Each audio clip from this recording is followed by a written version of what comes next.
porque yo estoy muy curioso de saber de cómo fue que, por ejemplo, tú descubriste mi música, qué pasaba, cuánto te costó el asunto de la represión que había, Sí. de no permitir escuchar lo que estabas oyendo, etcétera.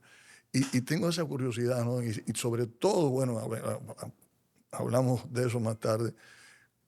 ¿Qué fue lo que pasó en la vida de ustedes cuando Leoni Torres grabó conmigo ese dúo? No, eso definitivamente lo vamos a hablar, Eso porque tenemos que eso, hablarlo. esto, eso, no hemos tenido la oportunidad de sentarnos así a No, conversar. fíjate, hemos hecho, o sea, Sí, Leoni, ¿cuántos? 3 conciertos juntos, ¿no, sí. Gonzalo?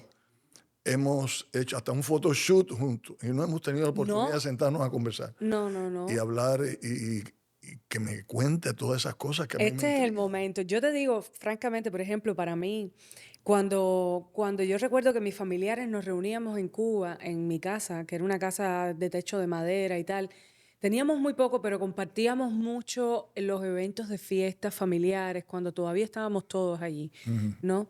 Y recuerdo que una prima mía que viajaba mucho dijo, tienen que escuchar este disco. Obviamente trajo un casete porque no claro, teníamos, en ese claro. momento no teníamos disco. Y recuerdo que decía, tú has escuchado esta canción, este tipo se llama Willy Chirino, tienes que oír esto. Y yo era una niña. Y lo que sí recuerdo era que decían, pero ponlo bajito, ponlo bajito, ponlo bajito. Y yo decía, bueno, yo lo escuché y te digo, me hice fan total de tu música, de tu disco. De hecho, tengo recuerdos eh, de la sonoridad, ¿sabes? Porque era una salsa, pero no era una salsa normal. Yo de música no sé nada, pero había algo, un ingrediente que le daba un sello y una particularidad Ujú, que era sencillamente arrolladora. ujú, O sea, yo de música no sé, pero te digo que me impactaba, ¿no? ujú. Y de momento veía ese proceso en Cuba de cómo la gente se escondía para escuchar tu música.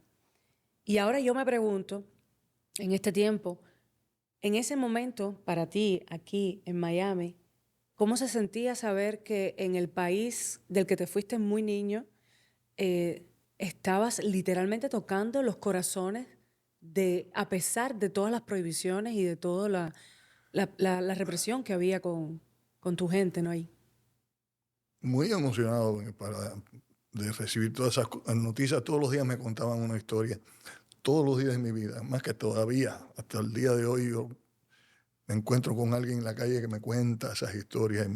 Cuando viajamos por todas partes de Europa, cuando me hacían cuentos de, de la gente, las vivencias que tuvieron en Cuba escuchando mi música, ¿no? Algunas muy tristes y otras pues, et- que me emocionaban de lo hermoso que eran, ¿no? Los comentarios. Pero para mí fue una sorpresa muy grande porque esa no fue la intención. O sea, yo nunca me imaginé que mi música iba a tener ese impacto dentro de Cuba. Mm. Y de pronto, sin intentarlo, como te dije, me venían esos comentarios, esa gente contándome historias. Uno me dijo una vez, dice, Willy, cuando yo escuché tu disco fue la canción, ya viene llegando, estaba Mm. hablando de eso precisamente.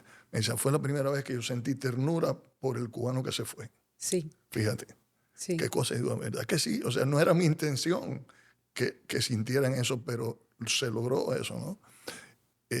Yo nunca pensé en el punto de vista de la tristeza del cubano que se va de la isla y que tiene que dejar atrás a su familia, a sus amistades, que encontrarse con un nuevo idioma, con nuevas cosas, nuevas costumbres, y se pusieron en el lugar de ese, escuchando esa canción. O sea, Sí. siempre era como la escoria, Sí, la esto, lo narrativa era otro. bastante Sí, odiosa sí, y hacía que uno tuviera, pues, como que no se vinculara emocionalmente con lo tremendo que es el trauma de la exacto, migración, exacto. porque es realmente muy, muy desgarrador. Y yo te pregunto, porque esto fue un punto interesante cuando nos vimos, me dijiste, "Ah, ¿y qué edad tiene Sebastián?" Y en aquel momento te dije, tiene 15. Y me dijo, pero yo vine en esa edad. Ujú. Y yo sé lo que he vivido con mis hijos y cómo la migración a ellos los ha marcado, todo el trabajo como mamá que me ha tocado a mí ayudarlos un poco a esta transición y al mismo tiempo sanar yo también y ayudarme a mí misma Absolutamente. a hacer este viaje, ¿no? De como inmigrante. ¿Para ti cómo fue? Siempre se habla, yo me fui, pero ¿hubo un trauma para ti? ¿Hubo algo importante para ti dentro? Fíjate, es Este cambio. interesante y la gente no ve este punto de vista. Estamos hablando de 1961, Ujú. hace muchos años, cuando tú no pensabas ni nacer. No. Entonces había otra mentalidad. Mm, O sea, los padres cubanos que conocían un poco de historia, que sabían lo que sucedía en los países que se declaraban comunistas, mm. que había el proceso de adoctrinamiento, del lavado de cerebro, Sí, de inculcar como sucedió, ¿no? En Cuba, de meterle esa doctrina a los niños por la cabeza todo el tiempo. Estaban desesperados por sacar a sus hijos de ese proceso, ¿no? Ese fue el caso mío. ujú, Entonces también había otro punto de vista. Estamos hablando de 1961, la Guerra Fría, el conflicto de la Unión Soviética con Estados Unidos. Poco después fue nunca en el mundo había estado tan cerca de la Tercera Guerra Mundial, sí. cuando la crisis de Sí, fue un momento octubre. muy tenso realmente. Exacto.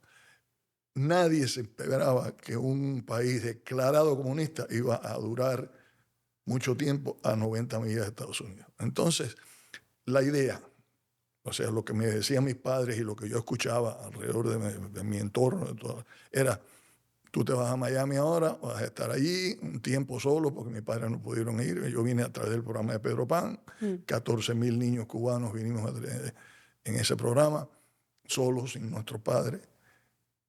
Y vas a estar ahí un tiempo, vas a aprender inglés, imagínate tú, vas a salirte del entorno tuyo de tu vida, de tus propias cosas, pero vas a aprender muchas cosas. ¿Y qué pasa? Vas a regresar en menos de un año, tú estás de vuelta. ya. Entonces yo pensé que lo mío era un viaje de vacaciones o de aprendizaje o de lo que fuera, pero que yo iba a regresar. O sea, nunca me pasó por la mente que yo iba a dejar a Cuba y no iba a regresar. Imagínate tú cuántos años hace. Jamás me Claro. imaginé eso. El asunto, y eso te daba consuelo, ¿no? O sea, yo estoy aquí, ok, llegué a Miami, mira qué cosa increíble, que me había tantas cosas que nunca había visto en mi vida, ¿no? Para mí Miami, como yo soy del campo de Ujú, Cuba, en esa época que no era nada lo que es ahora, era una gran ciudad. claro. Era una gran ciudad, Miami, wow. Porque yo vengo de un pueblecito así. Entonces, tener esa esperanza del regreso, Sí. ese es otro punto que Cuba que Cuba Mm. no conocía, de que nosotros no vinimos desesperados a salir de aquello, no, nosotros estamos aquí Estaban de paso, de paso. de paso. Era O una sea, cuestión de un tiempo y y regresar a la regresar, patria. claro. Y entonces eso te daba consuelo, Mm. te quitaba un poco el dolor de dejar atrás a los seres queridos. Bueno, yo voy a regresar. Estabas posponiendo el dolor y decía, bueno, en algún momento esto es No, pasajero, eso eso es se va, pasajero. yo regreso. Tenía una prima que iba a cumplir la fiesta de 15 años, la quinceañera, no sé qué, unos meses después que yo me iba. Eh, Tal vez yo voy a estar aquí cuando sea tu fiesta. Fíjate si éramos optimistas, ¿no? Sí. Y si había esa conciencia de que Cuba no iba a durar como un país declarado comunista a 90 millas de Estados Unidos. Y así sucedió la cosa, Y ¿no?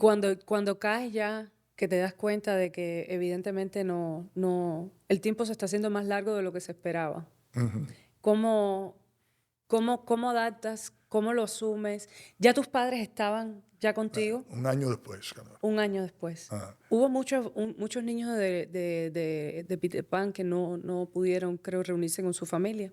Bueno, no reunirse, no, pero que se demoraron mucho más, Se sí. demoraron. Como el caso de Lisette, por ejemplo, de mi esposa, que fueron 3 años, ¿no? Ujú. Porque sus padres eran artistas muy conocidos en Cuba y tuvieron mucha dificultad en lograr salir de la isla. Inclusive, fíjate, cuando Lisette y su hermanita salieron de Cuba, los padres ni siquiera pudieron ir al aeropuerto a despedirla. Dios mío.